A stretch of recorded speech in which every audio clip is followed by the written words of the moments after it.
And hello, one who watches. Welcome, welcome. How you guys doing? How you guys doing? I think the... Okay, it doesn't look like the game's a little loud. No, because I think it's just a tad loud on my end. At least this music. But yes, they're doing Ace Attorney. I've never played the games.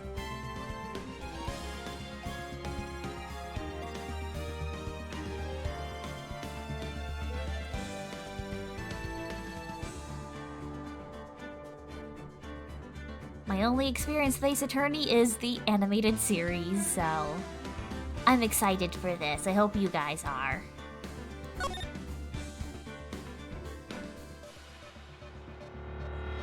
Oh, good. We actually get to pick. I was wondering about that. You doing good? I'm doing good. I'm very low energy today because I had a very busy day yesterday, but that's okay. I'm all bundled up and cozy and ready to play. Okay, cool. Now, because this is 3 games in 1, playing through this, what we're gonna do is we're gonna play 1 game, and we're gonna take a break and play something new, then we'll come back and play the next game, take a break, and then come back to the last game. That's what I think I want to do. Just so we don't do too much Ace Attorney in one go, if that makes any sense.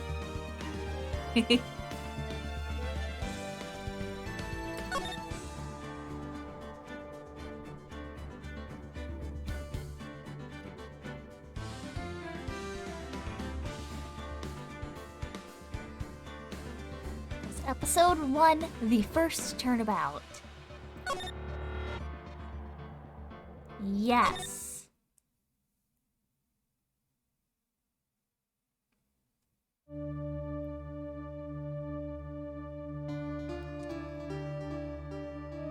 Gasp, gasp.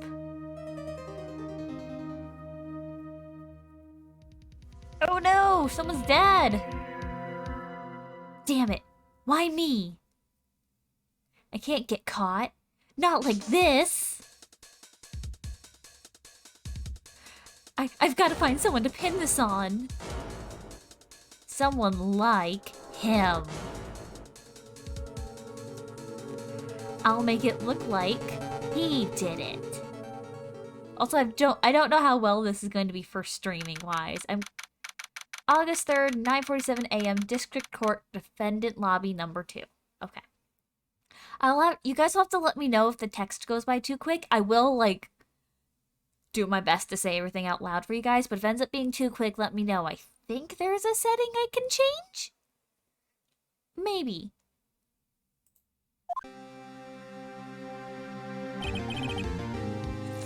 Boy, am I nervous. That doesn't sound like Phoenix at all. Right.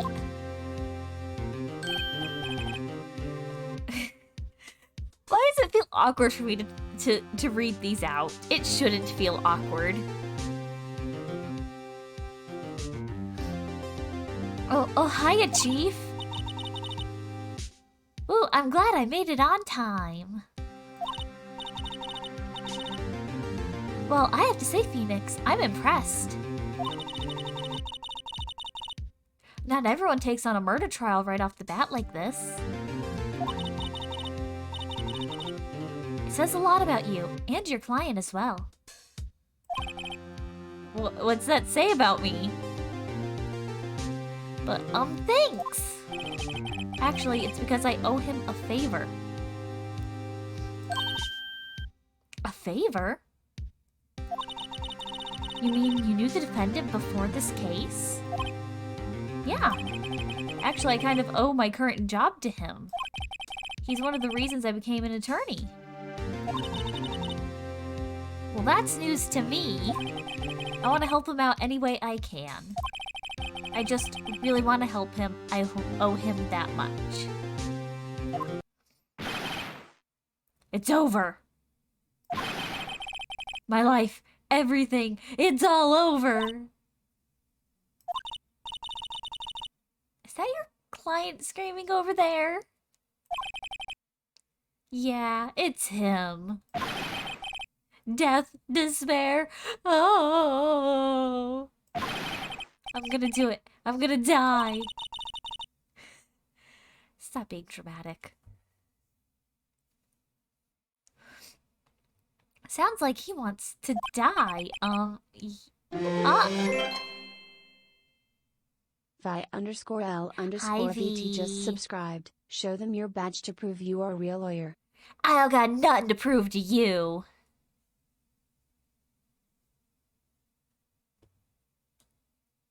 And I love you, V. How you doing?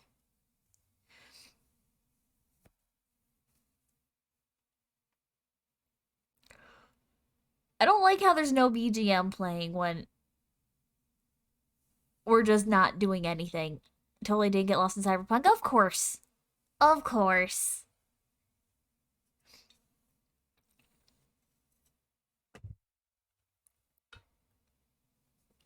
Yeah, I don't like how there's no BGM for this, but I don't want to turn on my own BGM because Ow! So rude. But yeah, I don't want to turn on my own BGM, though. I feel like there's going to be some in the actual courtroom, so... Awkward silence!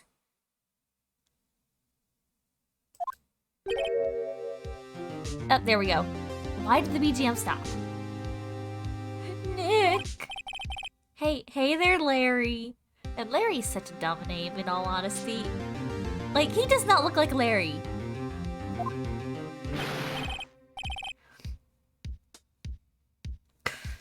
Dude, I'm so guilty. Tell them I'm guilty. Ow! Give me the death sentence. I ain't afraid to die. What? What's wrong, Larry? Oh, it's all over. I'm finished. Finished. I can't live in a world without her. I can't. Wait. I can't live in a world without her. I can't. Who took her away from me, Nick? Who did this? Oh, Nick, you gotta tell me. Who took my baby away?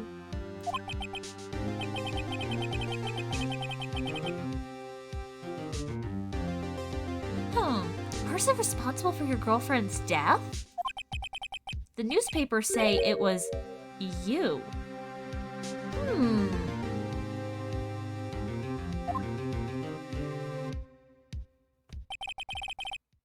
My name is Phoenix Wright.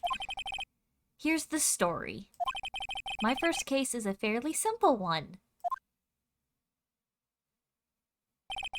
A young woman was killed in her apartment. The guy they arrested was the unlucky sap dating her. Larry Butts. My friend since grade school.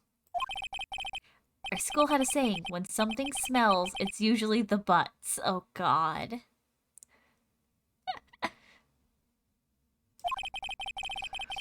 In the 23 years I've known him, it's usually been true. He has a knack for getting himself in trouble. One thing I can say, though, it's usually not his fault. He just has terrible luck. But I know better than anyone that he's a good guy at heart. That, and I owe him one, which is why I took the case, to clear his name. And that's just what I'm gonna do. August 3rd, 10 a.m., District Court, Courtroom Number 2.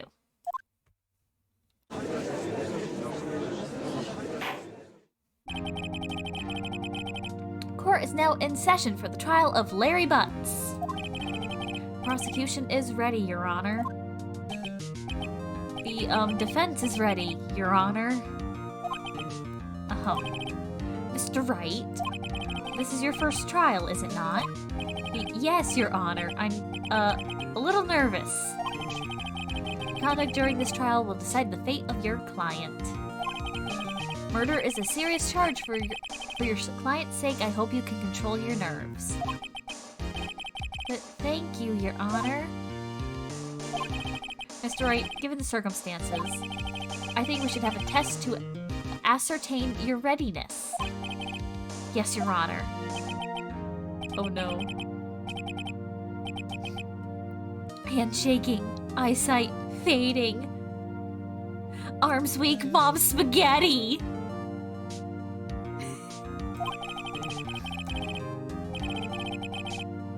The test will consist of a few simple questions. Answer them clearly and concisely. Please state the name of the defendant in this case. Larry Butts. The defendant? Well, that's Larry Butts, Your Honor. Correct. Just keep your wits about you and you'll do fine. Next question. This is a murder trial. Tell me what was the victim's name. Ooh, I know this one. Glad I read the case report cover to cover so many times. It's... wait. Uh-oh. No way. I forgot. I'm drawing a total blank. Phoenix, are you absolutely sure you're up to this? You don't even know the victim's name? Oh, the victim, of course. I know the victim's name. I, just forgot. Temporarily. Heh. I think I feel a migraine coming on. Look, the victim's name is listed in the courtroom record. Ha-ha! Cindy! Time of death, 7:31, 4 to 5 p.m. Cause of death, loss of blood due to blunt trauma. You love Phoenix's character? Yeah, he's good. He's dumb, but awesome.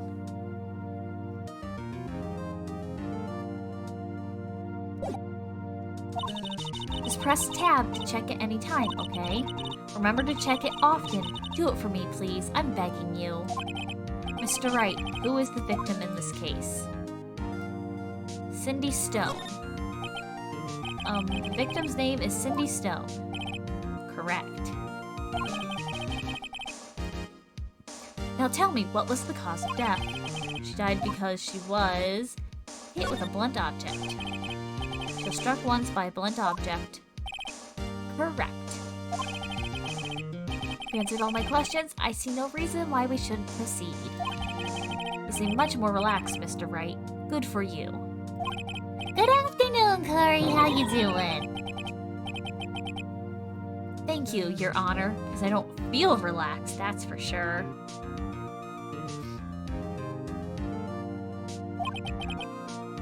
Well then, first, a question for the prosecution, Mr. Payne. Yes, Your Honor. As Mr. Wright just told us, the victim was struck with a blunt object. Would you explain to the court just what that object was? I'm doing good. I'm all comfy cozy today. And it's nice. I'm all like bundled up with my giant stuffed animal with me. And it's good.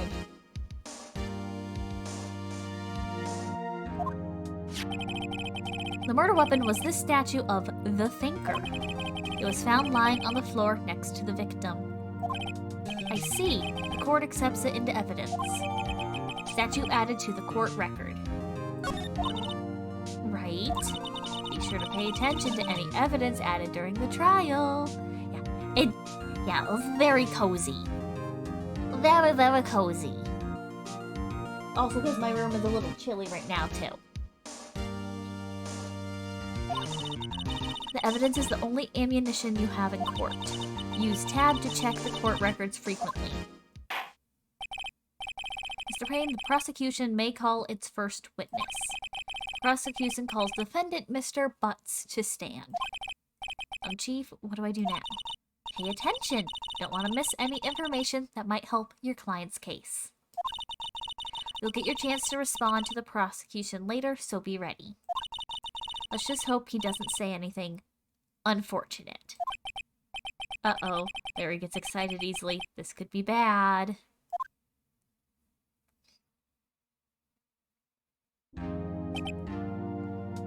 Ahem. Mr. Butts, is it not true the victim had recently dumped you? Hey, watch it, buddy. Wait, which one? Hey, watch it better. We were together. We were Romeo and Juliet. Cleopatra and Mark Anthony.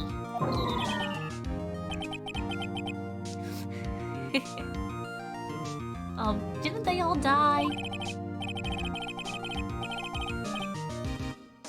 I wasn't dumped. She just wasn't taking my phone calls or seeing me. Ever. What's it to you anyway? Mr. Butts, what did you describe is generally what we mean by dumped. In fact, she had completely abandoned you and was seeing other men. She had just returned from overseas with one of them the day before the murder. What do you mean, one of them? Lies. All of it lies. I don't believe a word of it. Your Honor, the victim's passport. According to this, she was in Paris until the day before she died. Passport added to the record here. Can I...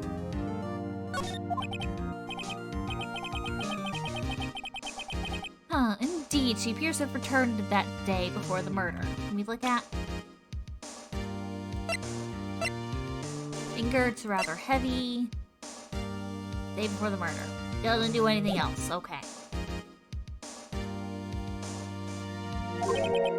Dude, no way. The victim was a model, but should not have a large income. It appears that she had several sugar daddies. Daddies? Sugar?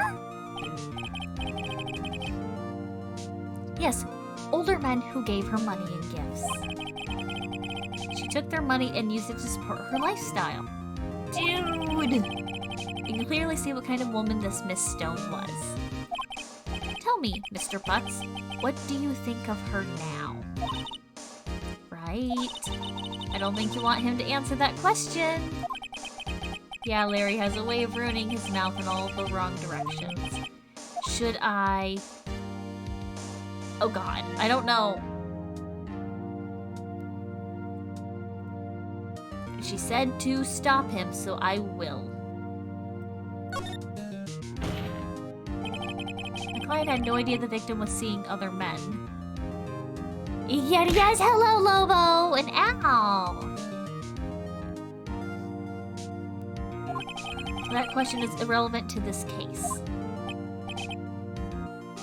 Ugh. Minecraft death noise. Ugh.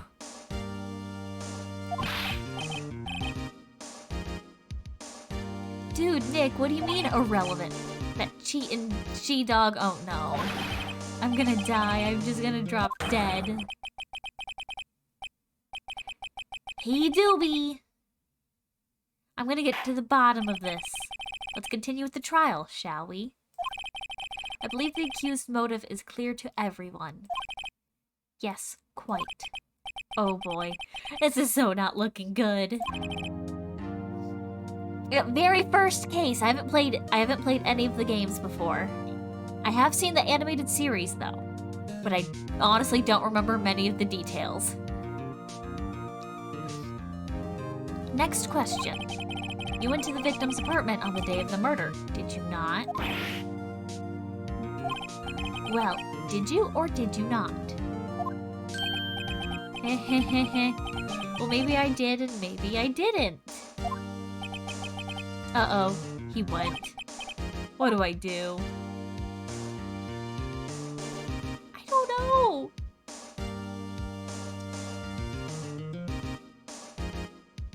There's no way it's not irrelevant. He was there. The anime seems like there's some details. Oh, probably. I wouldn't be surprised.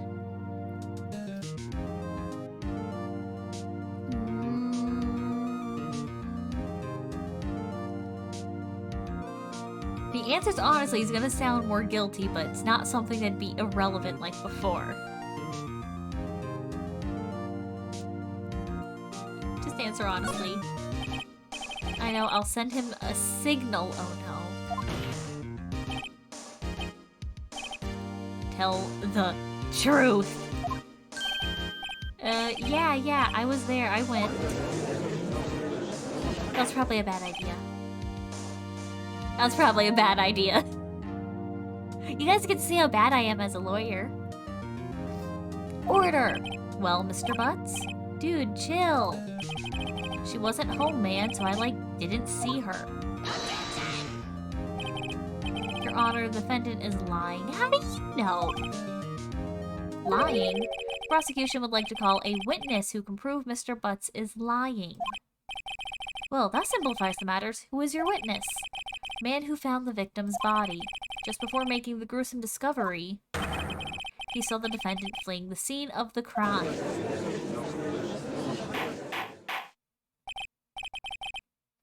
Order the court! Mr. Payne, the prosecution may call its witness. Yes, Your Honor. This is bad.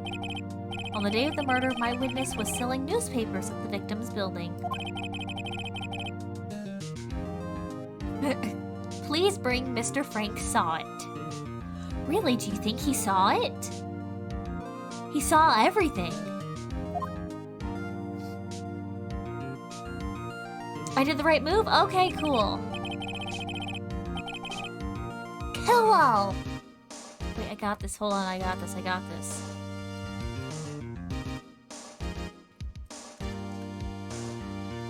do that? Is that gonna be the right thing? No. Doing a thing real quick. How could he not have saw it? Exactly.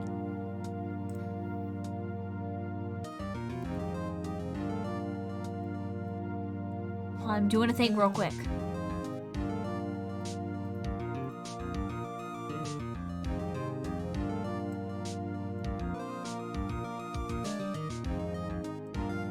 The pun names by guy. Yeah, lots of pun names. Okay, we can do that. And then I need to quickly go over here. Which one was it? This. One moment.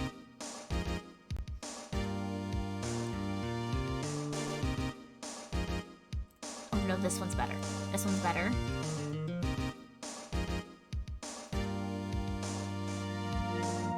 Oh, I'm gonna do a thing.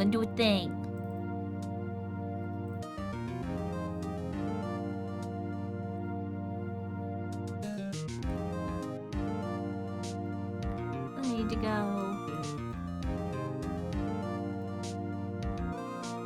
That there, I believe. Okay, we're getting rid of the cozy blanket. We need to get into serious mode. Getting our badge button thing out. I don't remember where it gets placed. Oh, I made myself tinier. Let's go right there. Getting serious.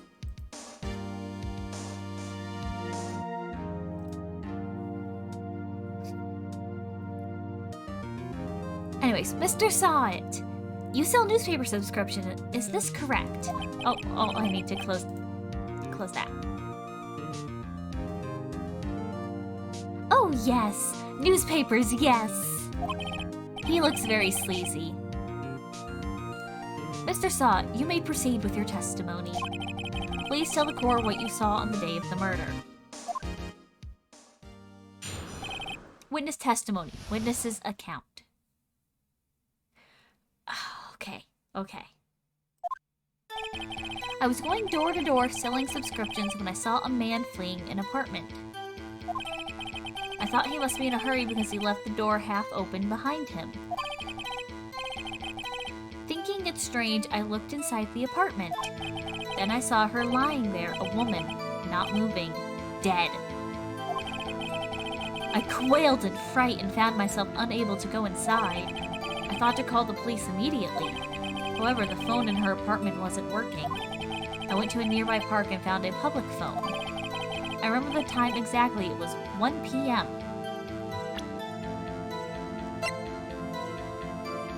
Wrong. She died at like 4. The man who ran was without a doubt the defendant sitting right over there.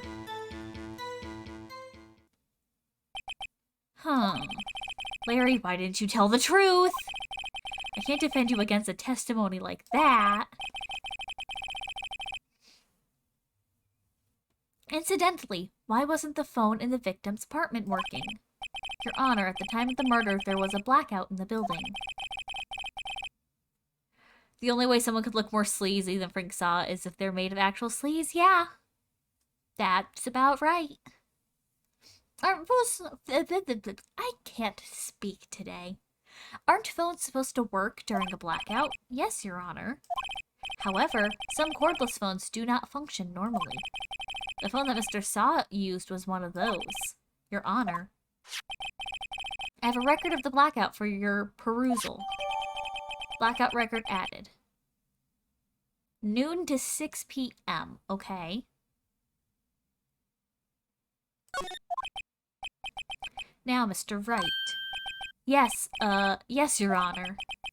You may begin your cross-examination. Cross-examination, Your Honor? Alright, Wright. This is it. This the real deal. What exactly am I supposed to do? Why, you exposed the lies of the testimony the witness just gave. Lies? What? He was lying? Your client is innocent, right? That witness must have lied in his testimony.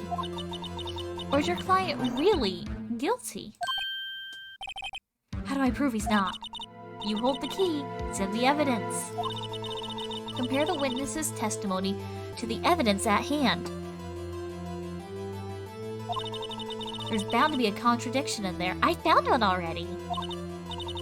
First, find contradictions between the court record and the witness testimony. Then, once you found the contradicting evidence, present it and rub it in the witness's face. Okay. Open the court record with tabs and point out the contradictions in the testimony.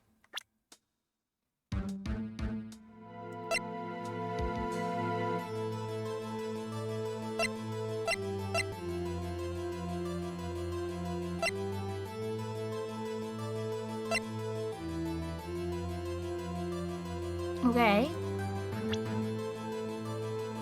Okay, this brings me over here.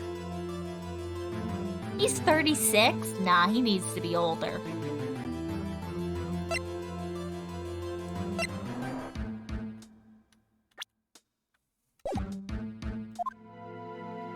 Oh. Okay. We already know the time thing.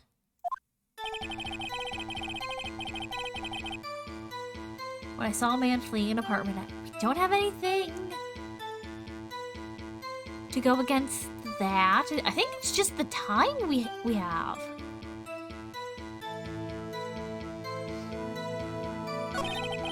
I thought he must be in a hurry because he left the door half open behind him.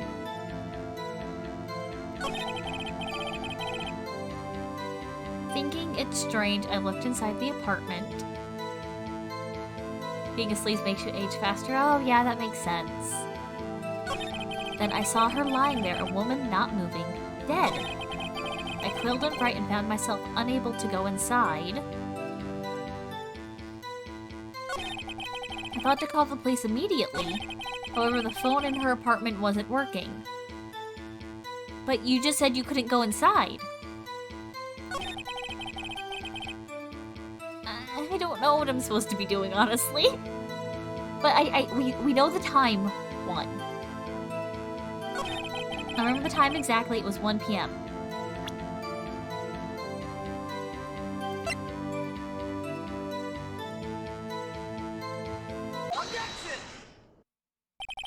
You found the body at 1 p.m. You're sure? Yes, it was 1 p.m. for certain. Frankly, I find that hard to believe. Your statement directly contradicts the autopsy report. The autopsy notes that the time of death at some time after 4 p.m. There's no body to find at 1 p.m. How did you explain this 3-hour gap? Oh, that. This is trivial. The witness merely forgot the time. No, he said he was certain. After his testimony, I find that hard to believe. Mr. Saw It. Why were you so certain that you found the body at 1 p.m.? Gee, that's a really good question. Great job, Wright. Way to put him on the spot. That's all you have to do. Point out contradictions. Lies always beget more lies. See through one and their whole story falls apart. Is there any? I don't think there's gonna be any other contradictions in that little bit. Wait, I remember now. Would you care to give your testimony again? Really? What if you change his testimony?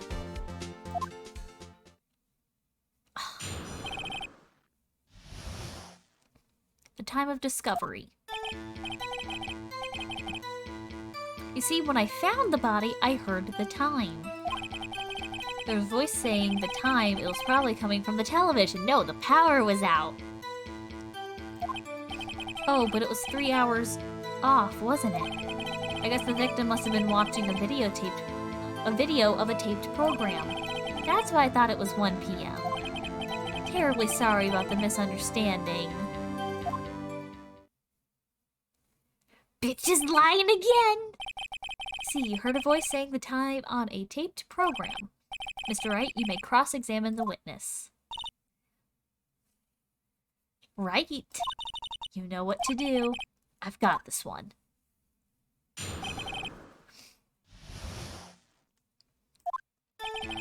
You see, when I found the body, I heard the time. There was a voice saying the time. It was probably coming from the television. We'll do it right there.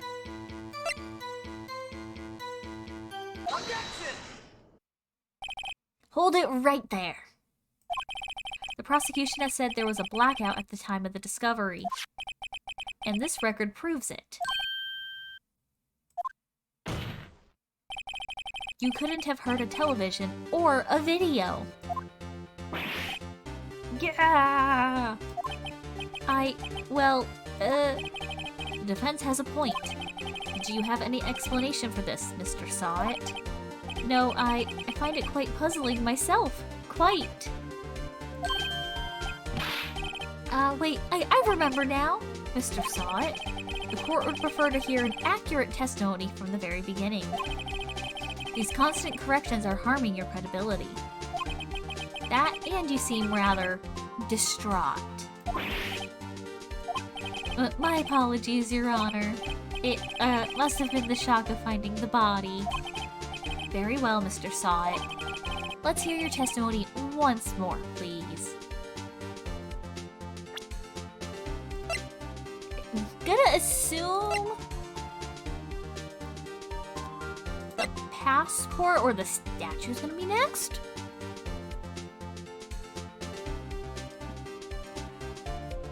Thinker. Paris the day before.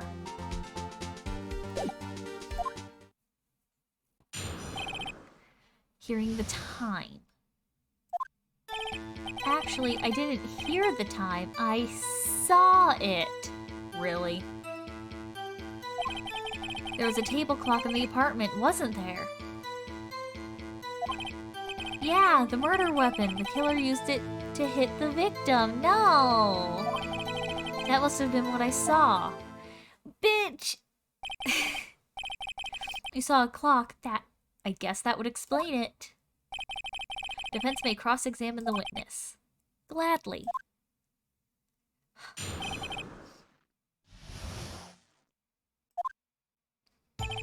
Actually, I didn't hear the time. I saw it. There's a table clock in the apartment, wasn't there? Yeah, the murder weapon. The killer used it to hit the victim. Nope. Objection! Wait just a moment. The murder weapon wasn't a clock. It was this statue. Now how's this supposed to be a clock? What? You with your objections and your evidence? Who do you think you are? Just answer the question, Mr. Sawit. Hey, I saw it there, okay? That's a clock. Your Honor, if I may. Yes, Mr. Payne. As the witness stated, this statue is indeed a clock. What? Hello, Rune, how you doing? How you doing? The statue is indeed a clock. The neck is a switch. You just tilt it and it says the time out loud. You just got off work? Ooh, welcome home. As it doesn't look like a clock, I submitted it as a statue. My apologies. I see. So the murder weapon was a table clock after all. Well, Mr. Wright, It appears that the witness's testimony was correct. This is a clock. Do you have any problems with this testimony now? Yes! Because it wouldn't tell the time unless the neck was moved. Yes, Your Honor, there's a gaping hole in the witness's testimony. The only way he could have known the weapon was a clock is to hold it in his hand. Yet the witness testified that he never entered the apartment. Clearly, a contradiction. Huh, indeed. The witness knew it was a clock because he... Oh.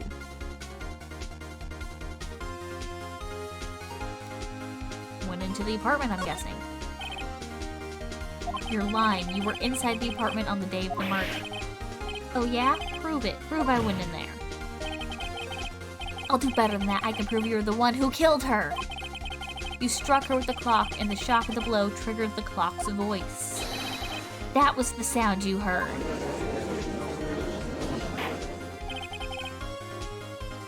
Order in the court. Intriguing. Please continue, Mr. Wright. Yes, Your Honor. Mr. Saw it. The sound must have left quite an impression on you.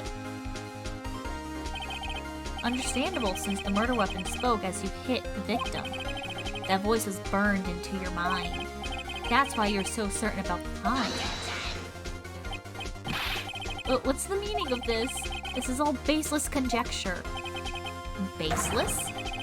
Just look at the witness's face! Would the witness care to elaborate?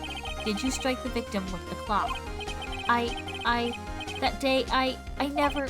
Look, the clock, I heard, no. I mean, I saw... Oh, he's bald.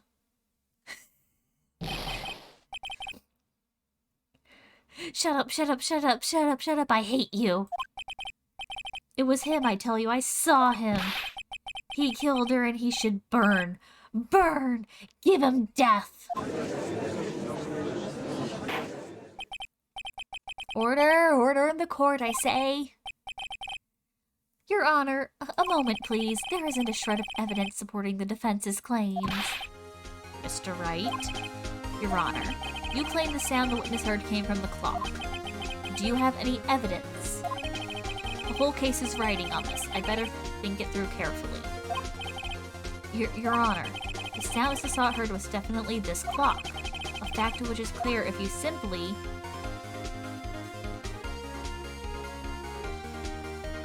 Wait, why do I have red?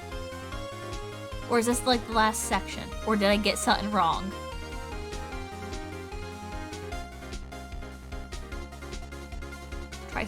Ask the neighbors? Sound the clock? Oh boy.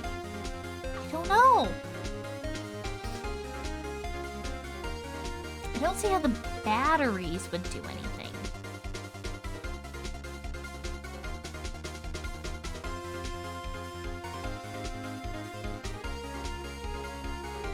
Oh.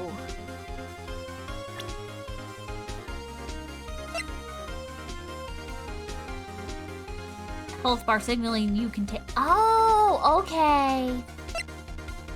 Statue in the shape of the finger. It's rather heavy and it's also a clock. Tilt the head and it says the time.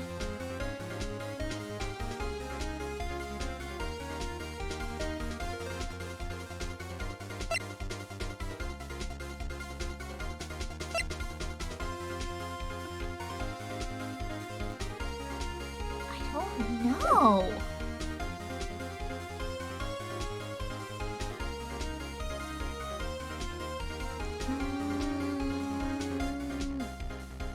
I'm gonna assume sounding the clock means just setting it off.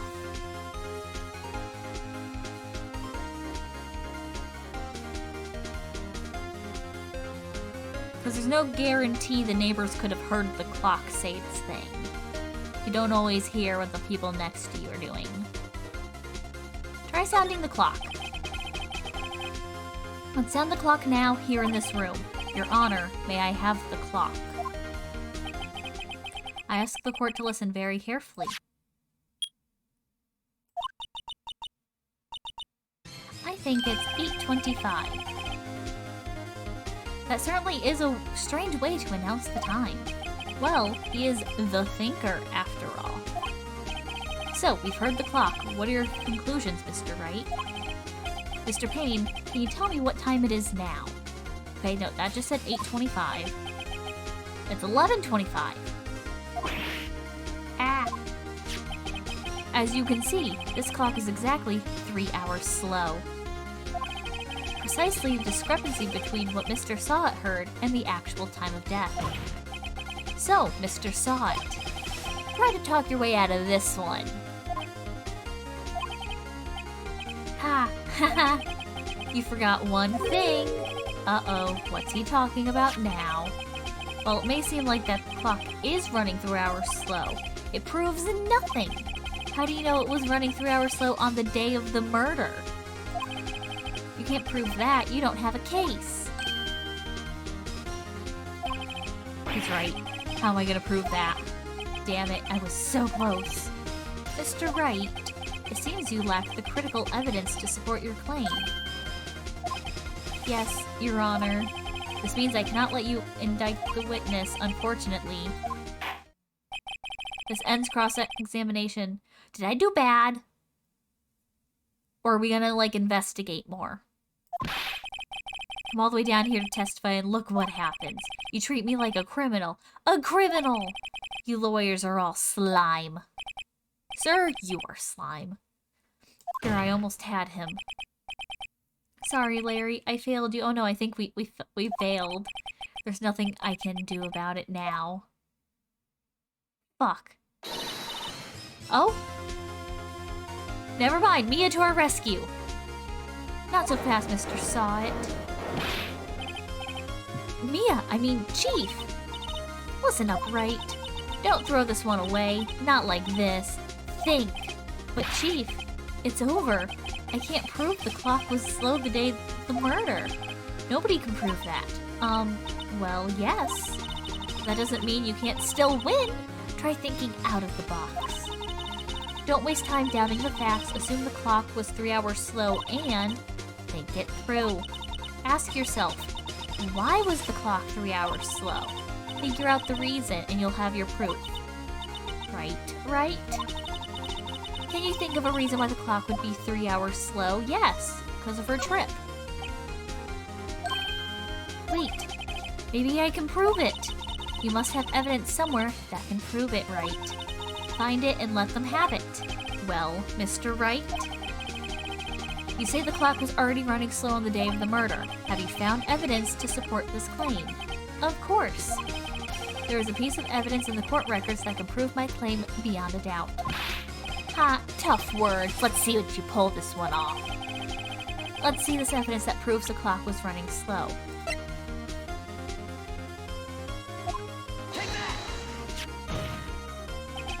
The victim had just returned home from abroad the day before the murder. As we all know, the time difference between here and Paris is 9 hours.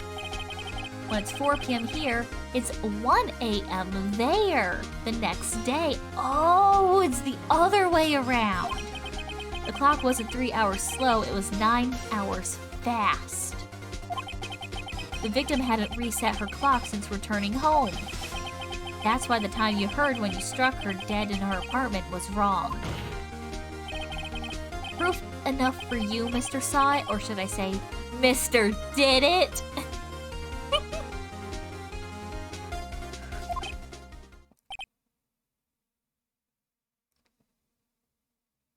Oh. He's dead. Order, order, I say. Well, this case has certainly turned out differently than we all expected. Mr. Payne, your witness.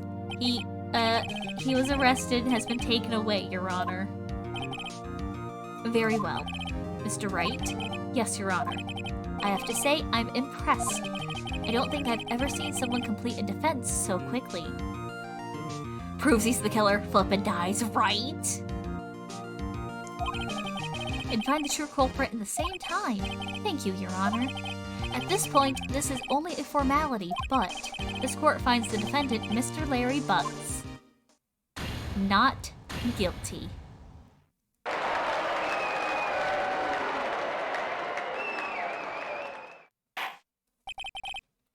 And with that, this court is adjourned.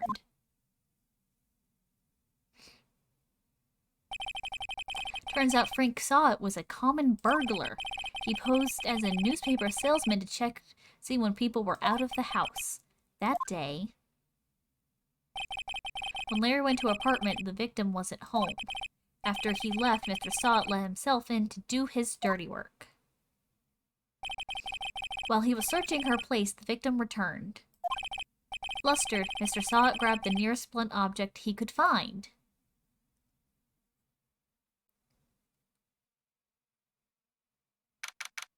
August 3rd, 2:32 p.m. District Court Defendant Lobby Number 2.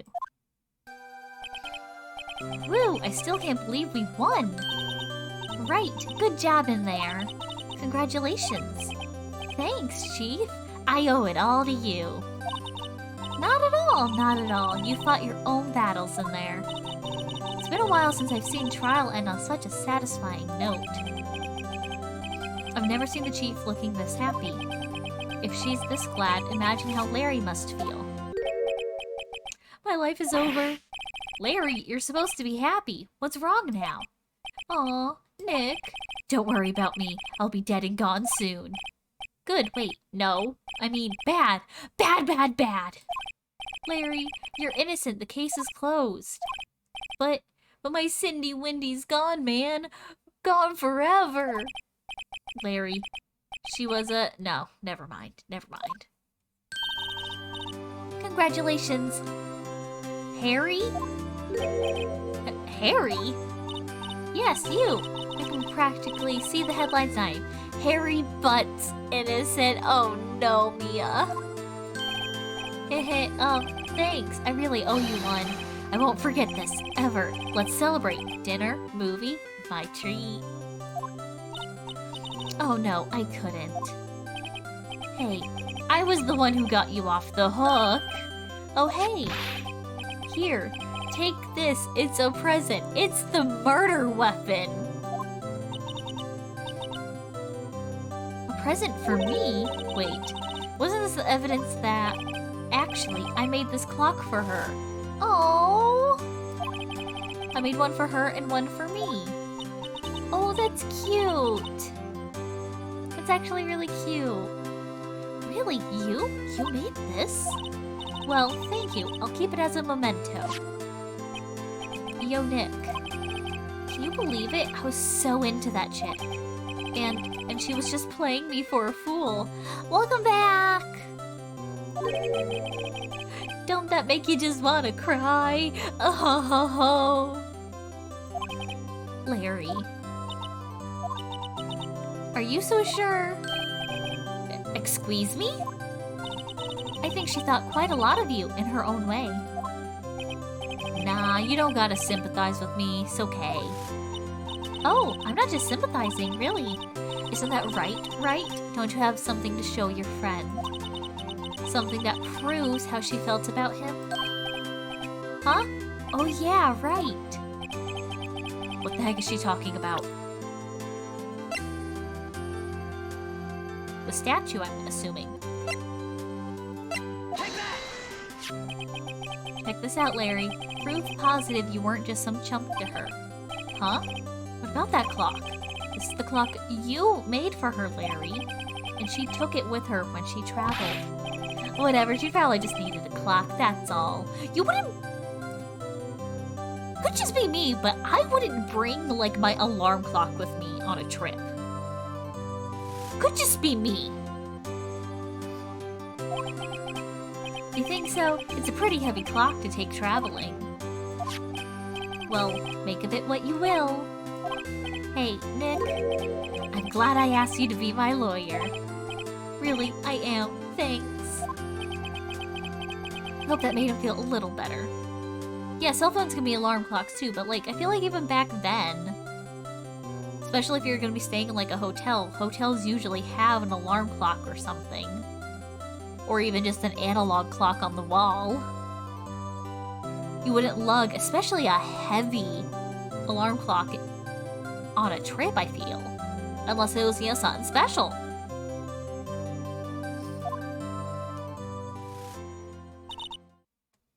Right.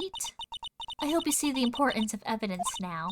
Also, hopefully you realize things change depending on how you look at them. What if you had an emotional attachment? I mean, I guess. Like, if it's heavy enough to kill someone, you can only say that clock out loud went, yeah? Yeah, that's true. So yeah, she totally cared for him somehow. People too. We never really know if our clients are guilty or innocent.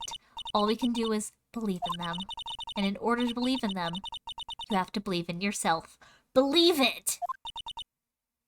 Right? Listen, learn, grow strong. Never let go of what you believe in. Never. Well, I think our work here is done. Shall we be off? Yeah, I guess so. Say, how about dinner on me? We'll drink a toast to the innocent butts. Yeah! Oh, speaking of Harry, you were saying part of why you became a lawyer was because of him? Yeah. Part at least. You'll have to tell me more about it sometime. Maybe over drinks? Oh, she's flirting with us. Totally flirting with us. And so, my first trial came to a close. Larry slapped me on the back and said, "Gee, Nick, it's good to have friends." But I'm pretty sure he's not gonna pay us. Unless you count the clock he gave Mia. I didn't know it then. That clock was soon going to be at the very center of another incident. And my promise to tell the chief about me and Larry would be one promise that I wouldn't be able to keep. Oh no! The end.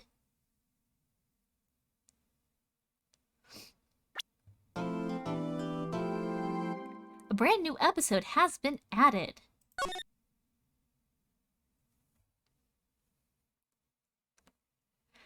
Save your progress up to this point? Yes, indeedy. Ah. I need to stretch.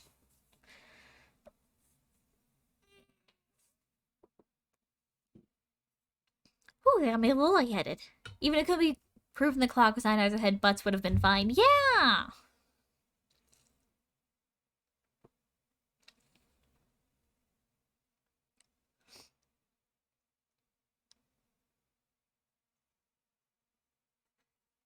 Yeah, there definitely would have been doubt.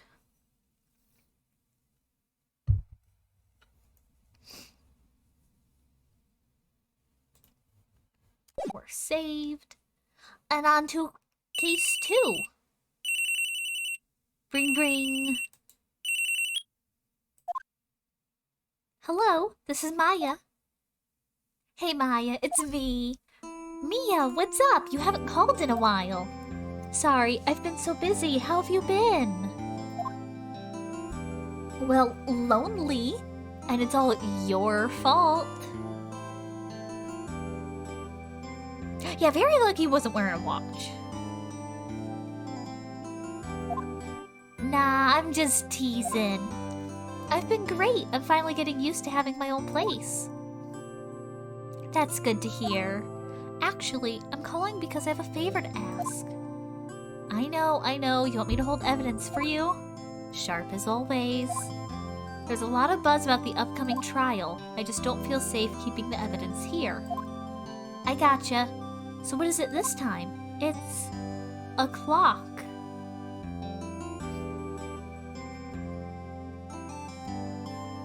Yeah, if he didn't clarify the time, he probably would have been hard to, you know, to go against. A clock? Yeah, it's made to look like that statue, the thinker, and it tells you the time. I thought that you might like it. You always liked toys. Hey, I'm not a little girl anymore, sis.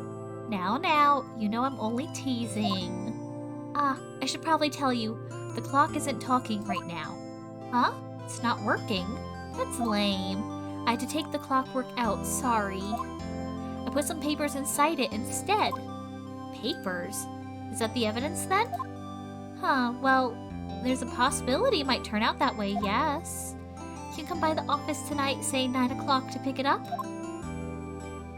I'll be in a pre-trial meeting until then. Okay, sis, but I expect dinner. Something good. Like burgers. I could really go for a good burger. Okay. We'll hit the usual joint. All right, it's a deal. Okay, sis. See you soon. Yep, I'll be waiting, Maya. Conversation recorded September 5th, 9:27 a.m.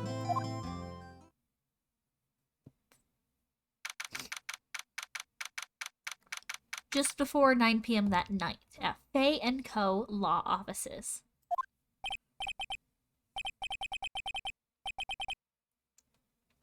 Now, Miss Fay, I'll take what's mine. The papers.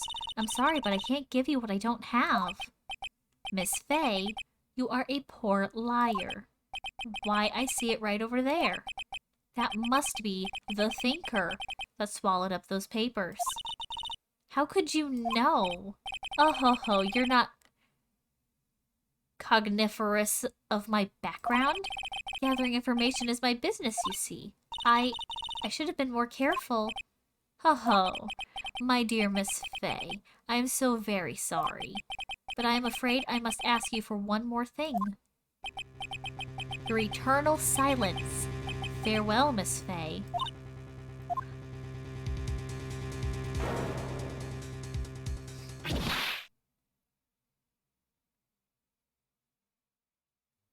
Oh, his hair's stupid. Red, white, blue.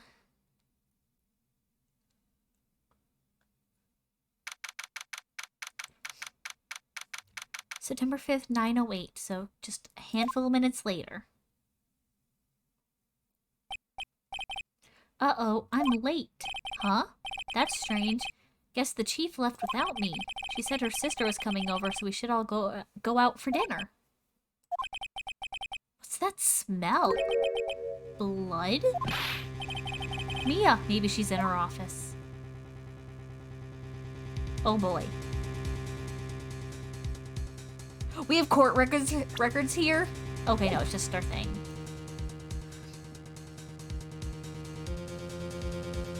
Examine? I smell blood and that can't be good. I have to check and see if Mia, the chief's okay. Okay, no examining yet.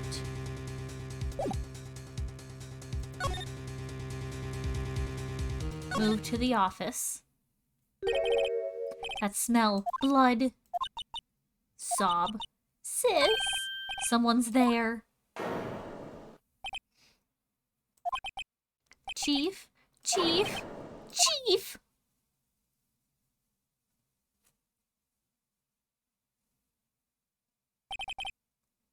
Who are you?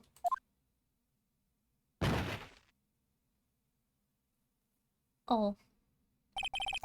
Strange girl dropped out cold. I left her lying on the office sofa. I went back to the chief where she lay under the window.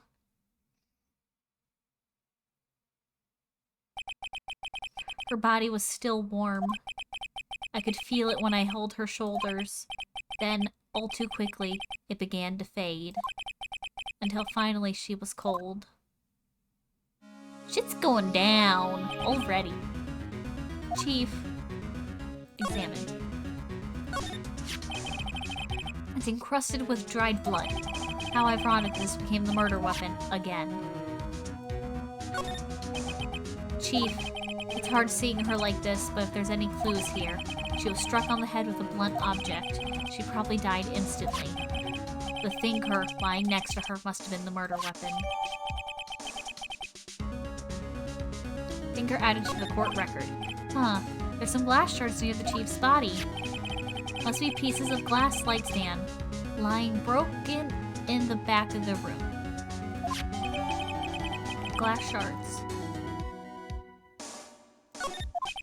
Nothing else that seems like a clue here. Huh? Piece of paper. It must have fallen from Mia's hand. What could it be? A word is written in blood on the scrap of paper. Maya. Did Mia write this? This piece of paper is a receipt from a department store, dated yesterday. Receipt added to the court record. I think that's enough snooping around for now. I better call the police and find out what that girl was doing here.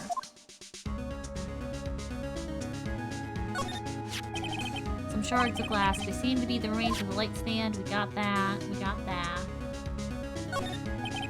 No clues here. There's a large building right across from the office. The Gatewater Hotel. A nice, luxurious place.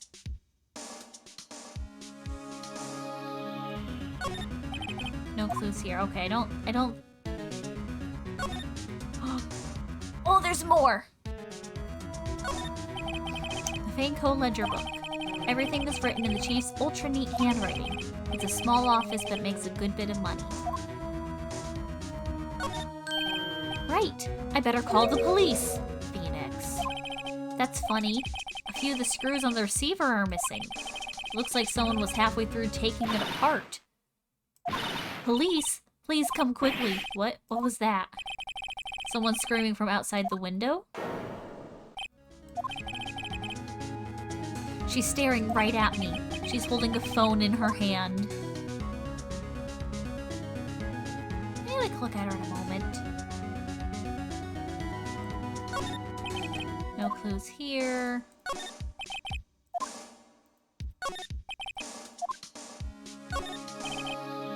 Chief was never very good with machine, but all she used this PC for was email. She picked up this ancient model at some garage sale for practically nothing.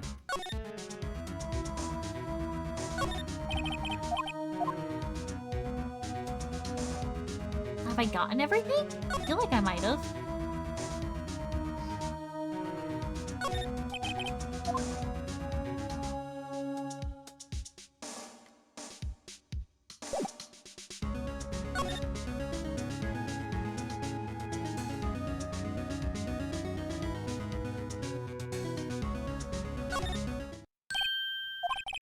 That girl just now. Where'd she go? I put her right here on that sofa. Uh-oh. I hope she didn't run it on me. Yipes! Don't scare me like that. Excuse me, but who are you? It's okay. I work here. Maya Faye. Maya Faye? Maya? So Mia's writing this girl's name. Maybe I should show her the receipt. I never thought there'd be a use for evidence like this outside of the courtroom. Examine? Okay, we have nothing to examine here, I don't think. Present. Present. Before Mia died, she wrote a message with her own blood. She wrote it on the back of this receipt. Wait, that's my name! Why? Why would she write my name? Please, just calm down. Why would sis write my name? Uh-oh, now I've done it.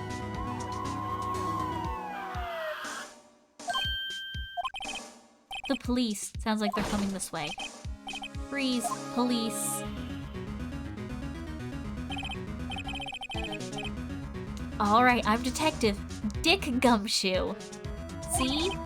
Gumshoe. What an odd name. We received a report from the building across the way, see?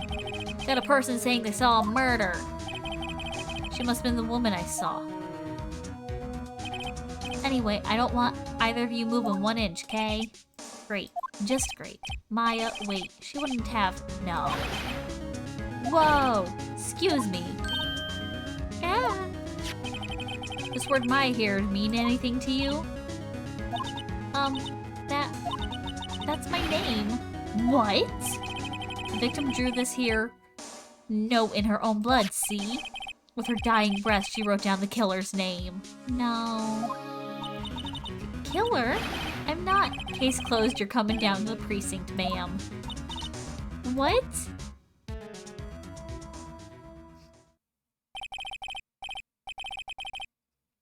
Mia's younger sister, Maya, was arrested on the spot. I was taken in for questioning and didn't get out until the next morning. My eyes were heavy, but I couldn't sleep. I sat around waiting for visiting hours to begin at the detention center. I had to talk to Maya as soon as possible.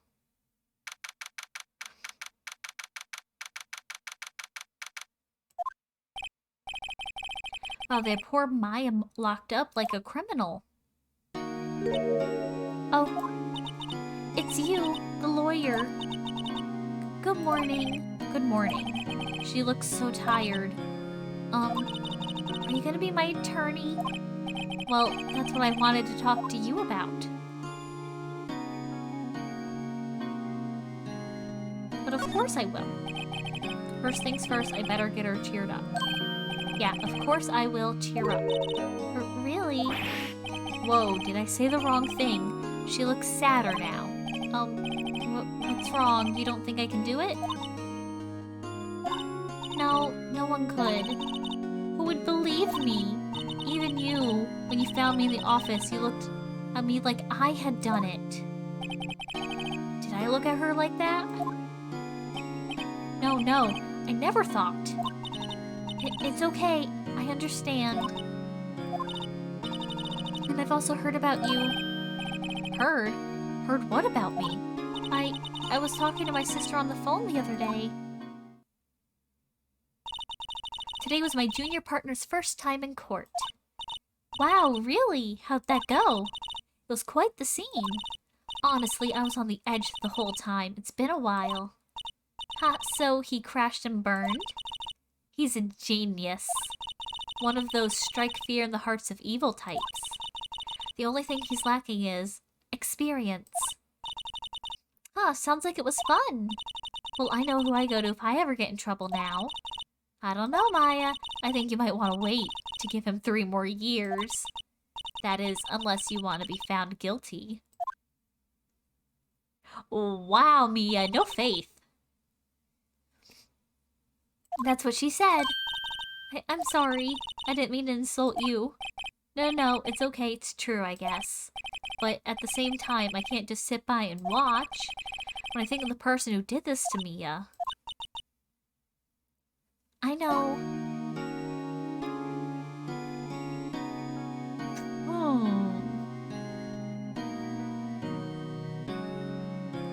Talk?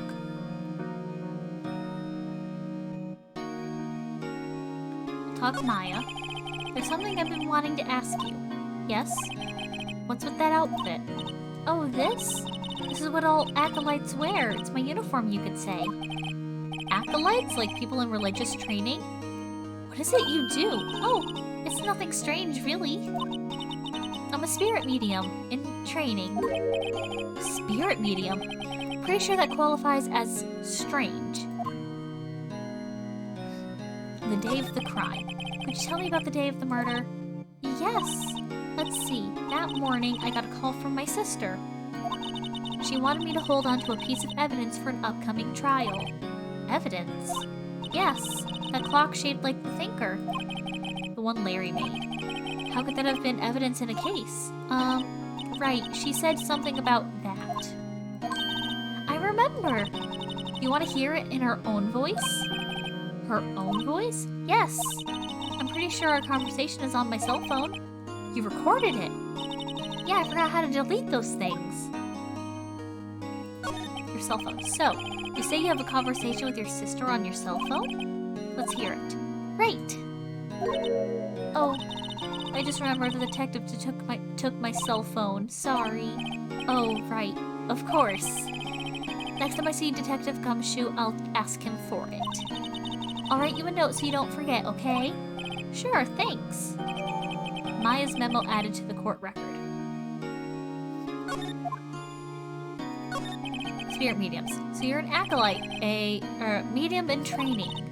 That's right. The Fae family, especially the woman, have always been very sensitive to the spirit world. Wait a second, you said the Fae family? So Mia was into the stuff too? Of course! She let them out and to follow her career, she said. Her powers were first class, too. I had no idea. Wait. What? So, you're a real honest-to-goodness spirit medium, with ESP and all that? Yes, in training. Well, can't you contact Mia's spirit then? You can just ask her who killed her. I'm so sorry. I'm still in training. I couldn't do something on that level. Huh, I thought that you'd be too easy. Something the matter. I was wondering, could I ask you a favor? This is the address of a famous lawyer. My sister gave me this a long time ago. She said if I was ever in trouble, I should call him.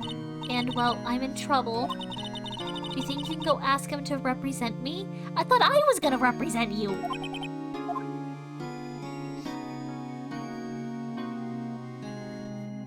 But, ooh.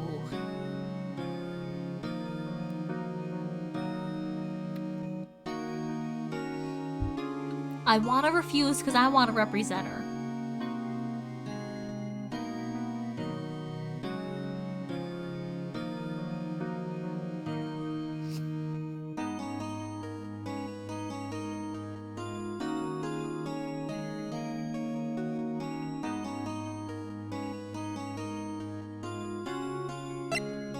Oh, I can scroll in. Does that too? Okay, cool. I'm gonna refuse. I'm sorry. I think this is the kind of thing you should really do yourself. Oh. You're right. Something wrong. Oh, I thought I was gonna refuse and insist on meeting. Actually, I asked the police to contact him and they tried calling a few times. Nobody could get a hold of him. They couldn't find him. I have no one left to ask. Say, what about your parents? Oh, okay. Don't worry. I'll go ask him for you. You will? Thank you so much. I'm just worried what will happen if I can't find him. They told me that if I don't find one, the state will pick an attorney to defend me. When will that happen? They're giving me until 4 this afternoon. And visiting hours are almost up. I'd better hurry. Right, I'll be back. Oh, more for the day of the crime? Don't tell me about the day of the murder. Sorry, I know it must be hard. No, it's okay. All I've been doing the last few hours is talking about it. I've kind of gotten used to it. Let's see, that morning I got a call from my sister. She wanted me to hold on a piece of evidence for an upcoming trial. That's the thinker clock that Larry made. He practically qualifies as a serial murderer by now. So then, when did you arrive at the office? It was right around 9. The lights were off and I could smell blood. Then I found her, my sister. Thanks, Maya. That's all I need to hear for now.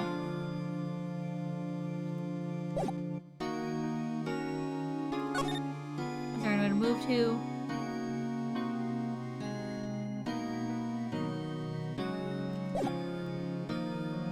I don't think there's anything to examine or talk about. I guess we're moving.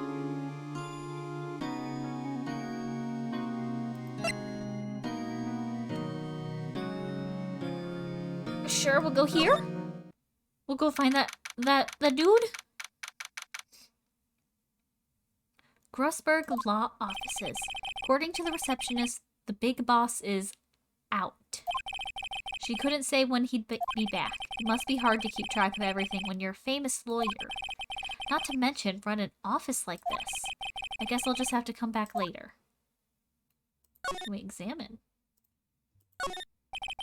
Table for clients, huh? An elegant ebony case, and if I'm not mistaken, that lighter's made of solid gold. Even I can tell someone here's got money to burn. That painting has been bugging me ever since I stepped in here. The oil paint is so thick it's practically giving me a stuffed nose. I'm sure the price is nothing to sneeze at either, for that matter. Expensive-looking mahogany bookshelves filled with expensive-looking books. Huh, funny. They don't look like they've ever been read. A solid mahogany desk. The wood's been polished to a deep luster. No clues here. An expensive potted plant. No idea what kind of plant it is, but it's probably the most expensive one available.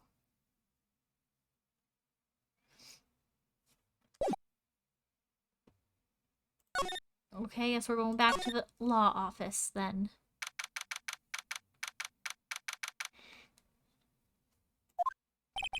The office is filled with police officers. We're all busily searching for clues. Hey, you there! This is a crime scene, pal. No trespassing. Sorry. Don't I know you from somewhere? Wait, you're the Butts guy, aren't you? No. Phoenix Wright. How could anyone mistake me for Larry? Ah, guess I got the wrong name, Mr. Wright. Sorry about that.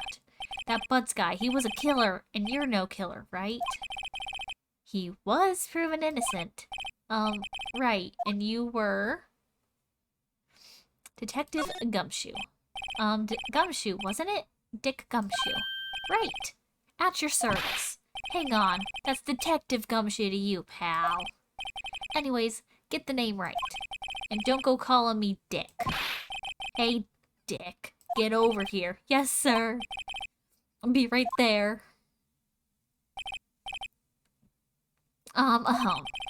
You're her lawyer, right, pal?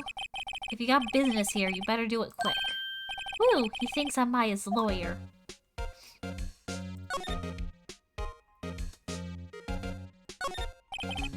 Maya's favorite potted plant, I remember it had a bizarre name no one could remember. Cordylan stricta, pal. Who was that? An old movie poster. Apparently, this was the first movie that made Maya cry when she saw it. I'll have to check it out one of these days. Maya's desk, perfectly clean as always. The only thing it's missing is Maya. The sky's so blue, and so am I. There's that hotel right across the way.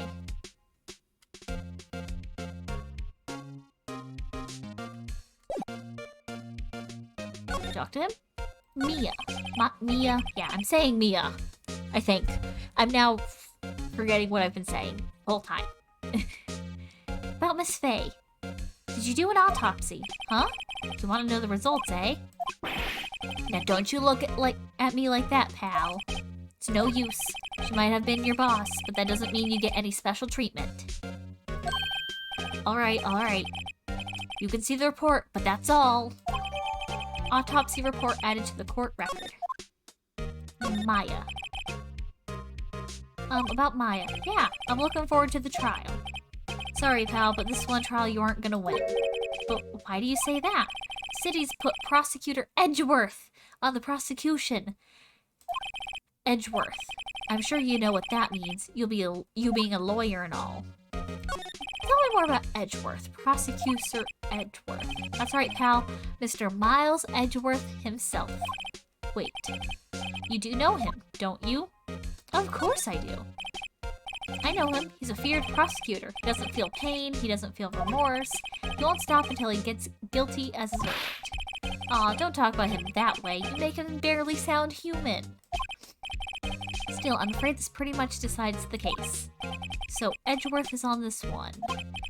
He hasn't lost a case since he became a prosecutor at the incredible young age of 20. Of course, there are rumors of back-alley deals and forged evidence. All I know for sure is that Edgeworth hates crime with an almost abnormal passion. I never imagined I'd be facing him so soon.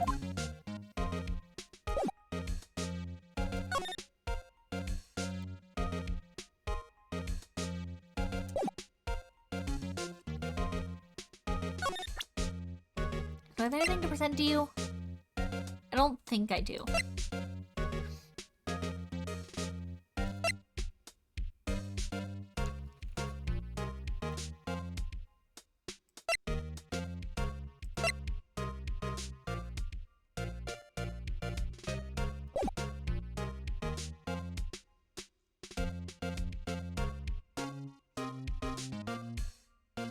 Guess we can try the detention center again? Hey! What is it? Did you meet the lawyer? Sorry. Haven't seen him yet. I see. Huh, I better go see if I can find this elite lawyer she's talking about. Oh, your family. What about your family? I only had my sister. My father died when I was very young, and I don't know where my mother is. Don't know? So she could still be alive. her mother. The women in my family have been mediums for generations. They say a lot of spiritual power runs in our blood. About 15 years ago, our family was involved in an incident. There was a man and he ruined our mother's life. Ruined? After that, she disappeared. Several years after that, my sister announced she would become a lawyer, and she left the mountain. So you live by yourself? Yes, I've gotten used to it. Oh, also, I had to become independent or I would lose my powers. I feel bad for her, all by herself up on that mountain. So who is this man who, ruined your mother? About 15 years ago, there was an unusual murder case. It made quite the stir. Everyone was talking about it, apparently. The police were running out of leads, and they're getting desperate.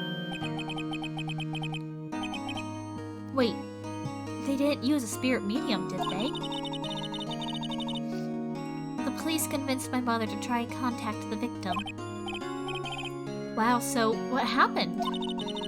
The case was solved, we thought.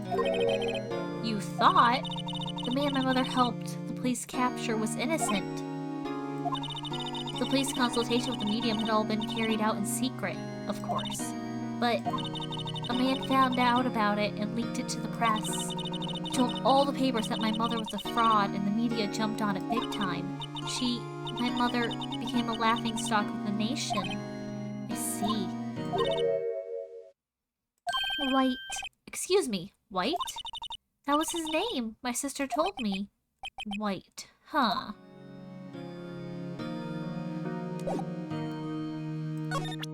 Can I present you the autopsy report? Sorry, I've never seen that before. Okay, no.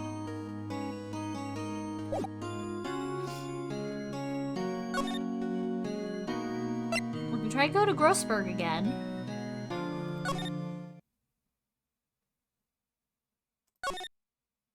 No?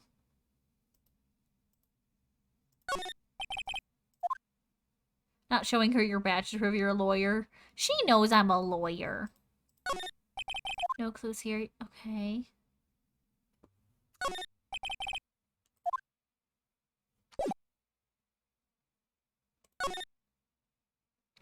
Go back to the office. Do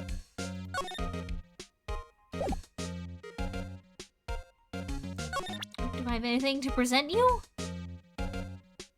Does she though? Yeah, she knows. I guess maybe I present some stuff to you? Oh yes, we need to get the fucking phone! I was wondering, did you see Maya Faye's cell phone? Oh, that? I have that. Do you think you can give it back? Sure, I mean, wait a second, pal. Tricky lawyer. Uh-oh, he's on to me. Tell it to him straight. If I tell him why I want it, there's no way he'll give it to me. Oh. Something the matter? Oh, no, it's just, you know, detective.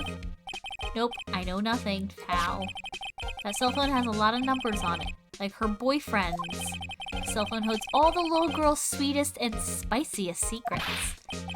You're trying to confuse me. Sorry, pal, I already checked all the numbers into the memory.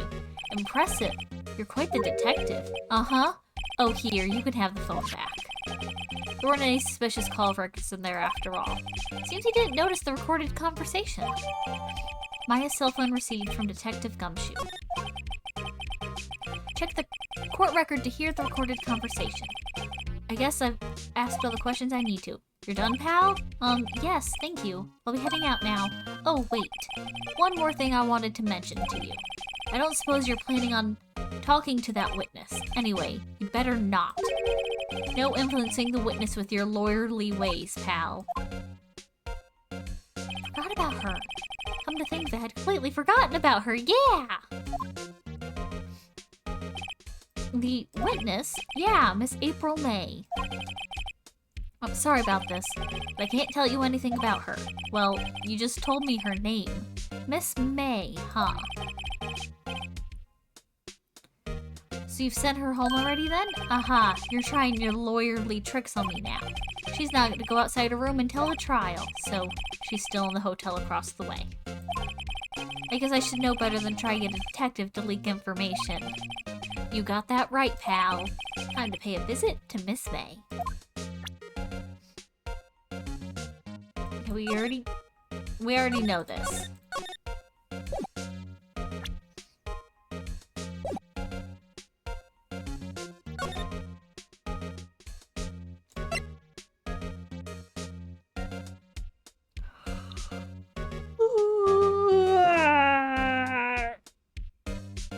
I need to stretch.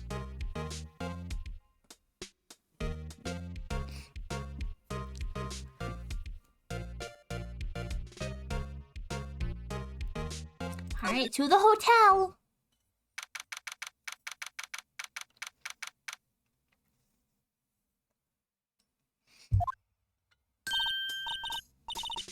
Well, hello there, handsome. Hi. Smooth, right? Real smooth. You're the lawyer, aren't you? The detective told me. He said, don't say nothing to that lawyer, pal. Teehee!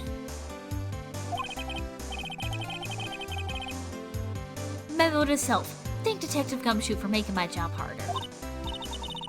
Geez, this is like something out of a movie. It's all so exciting, I can hardly contain myself. Oh, let me go freshen up so I can look the part of the beautiful eyewitness. I pity the lawyer that has to cross-examine this one. The fuck is that? There's a screwdriver stuck in this drawer. I wonder what's inside. Let's take a look. Hey! Hey! What are you doing? No touching! Oh, bad boy! You really shouldn't play around in people's rooms now. You wouldn't want to make me upset, would you? Upset? I thought she was gonna explode for a second there. I wonder what could be inside the drawer. Flowers are fake as expected. I know sunflowers and tulips, but that's about the extent of my floral knowledge. Phoenix, you don't know what a rose looks like?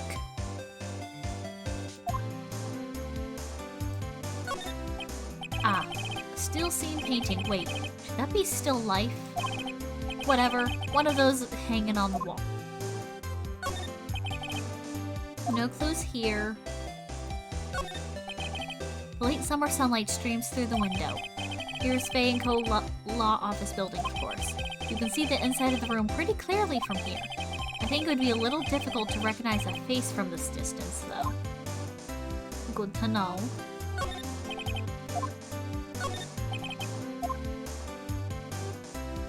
Don't think there's anything else.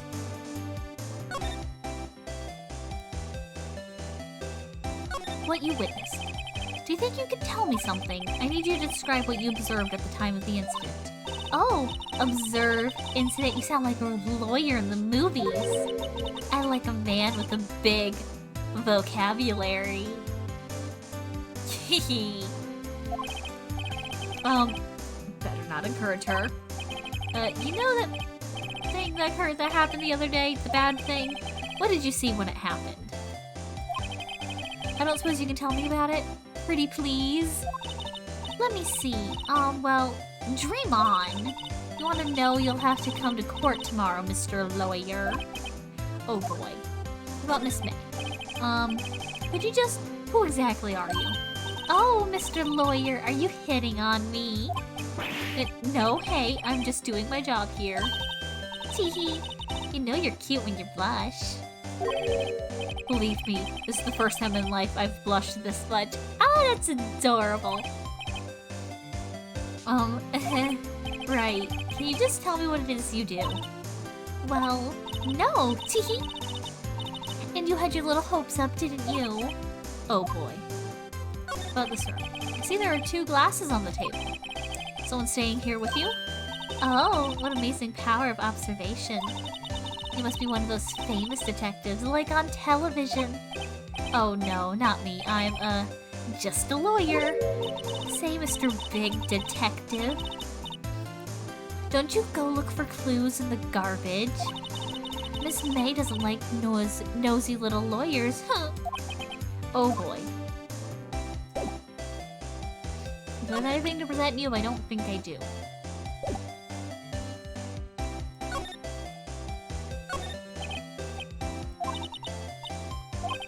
Maybe later. Okay, can't do that yet. A bottle and 2 glasses are on the table. Somebody must be staying with her. Yes, we figured that out.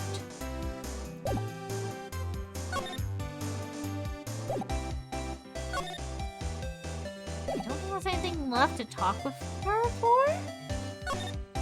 I don't know what I'm doing. Go to the detention center? Because we got the phone.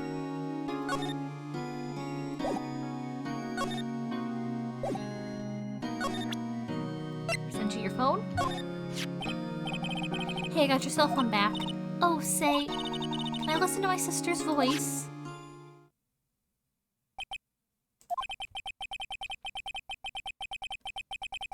Mai's eyes closed. She listened to every word with such intensity. Before long, tears began to roll down her cheeks. Thank you. What if I present you this? Remember that receipt? You mean the one with my name on it? Any idea why she... Absolutely none. Do you trust me? I trust you, for sure. I trust you. Why? Don't you think I did it too? No, I don't. It's just a hunch, but... A detective thinks I did it.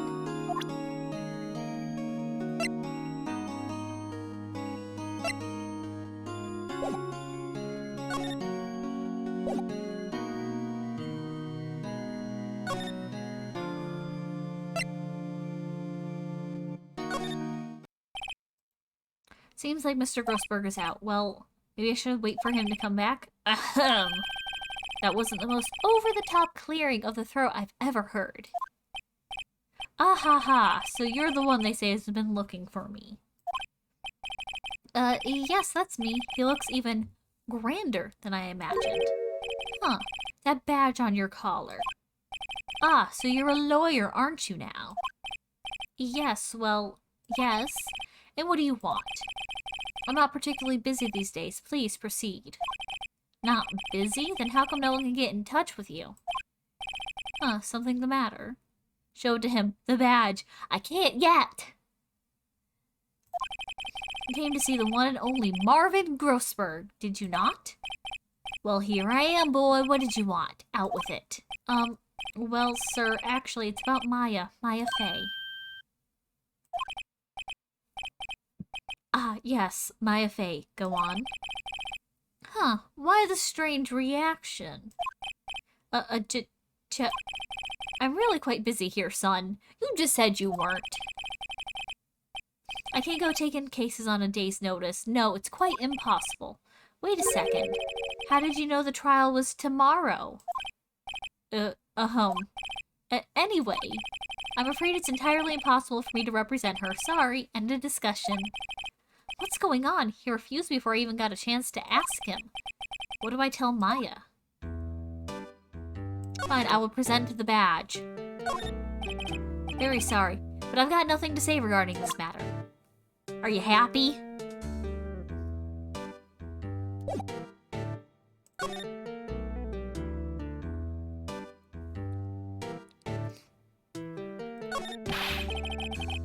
How can you just refuse like that? Please tell me why you won't take the case.